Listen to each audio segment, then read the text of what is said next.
Howdy, folks. Welcome back to Tomato Review, where today, we're taking a trip back to the wild, Wild West. And no, we're not talking about the good, the bad and the ugly. We're diving into the ridiculous and, slightly dangerous world of A Million Ways to Die in the West. This one's brought to you by Seth MacFarlane, the same mind behind Family Guy and Ted. So, you know we're in for some real highbrow humor here. So, here's the plot. It's 1882, and the West is full of dust, death, and an alarming lack of personal hygiene. Enter Albert, a cowardly sheep farmer played by Seth MacFarlane, who's not exactly your typical cowboy hero. He'd rather talk about all the many ways you can die in the West than actually live there. It's the perfect mix of modern complaints in a Western setting, a bit like if Larry David had a time machine and got stuck in the Old West. Now, let's talk about the humor, which is, well, it's a Seth MacFarlane movie, so expect jokes that range from mildly funny to did he really just go there? Levels of absurdity. You've got fart jokes, poop jokes, gun jokes, even more fart jokes. It's basically the Wild West edition of Family Guy. But hey, there's a joke about something terrible happening every 10 seconds, so if you don't like one, don't worry, another one's coming right around the corner. And with a title like A Million Ways to Die in the West, you know they're going to explore all the dumb ways people can bite the dust. You might be surprised at some of the big names that show up in this one. Charlize Theron, Liam Neeson, Amanda Seyfried, Giovanni Ribisi. These folks read the script, sign the contract, and fully committed to this bonkers comedy. Charlize Theron actually does a great job as Anna, the gunslinging love interest, but it's hard not to wonder how many takes it took for Liam Neeson to get through his lines without wondering what on earth he signed up for.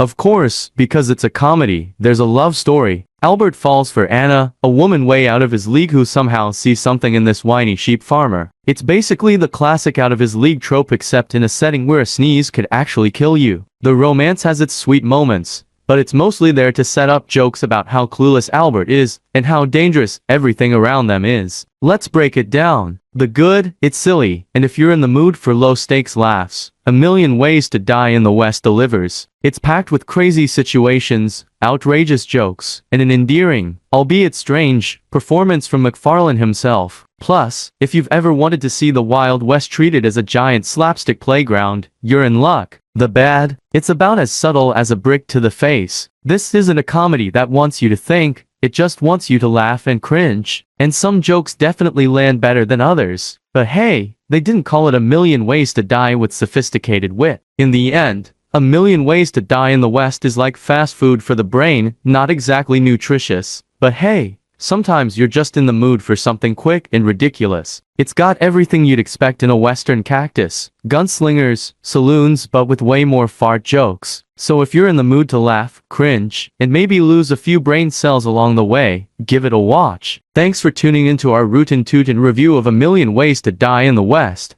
If you like this video, hit that thumbs up and consider subscribing so you don't miss out on my future reviews of more bizarre cinematic masterpieces. Drop a comment on the craziest part of the movie, and let me know what I should tackle next. Stay safe out there, folks, and remember there are a million ways to die in the West, but only one way to survive it: by laughing through it. She got a body like a goddess, and she talks so sweet. It's like I can't believe I'm the one that she wanted.